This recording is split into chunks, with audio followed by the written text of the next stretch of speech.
কিন্তু আমরা অনেক মুসলমান আছি কিন্তু কথা বলতে রাজি না। আমাদের মুখ বন্ধ, আমাদের কর্ণ বন্ধ, আমাদের চক্ষু বন্ধ।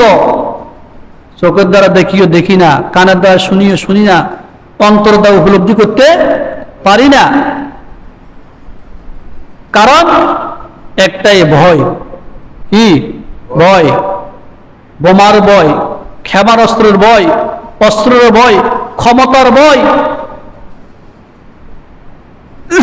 যদি কিছু বলি আমার ক্ষমতা চলে যাবে, ক্ষমতা পাওয়া যাবে না, যুদ্ধে লিপ্ত হতে হবে। এই জন্য মুসলমান কান্ট্রিগুলি কথা বলে না, বলেনি, বলে না। অথচ ইহুদি, নাসারা, খ্রিস্টান তারা সবাই এক হয়ে মুসলমানদের উপরে আক্রমণ করছে।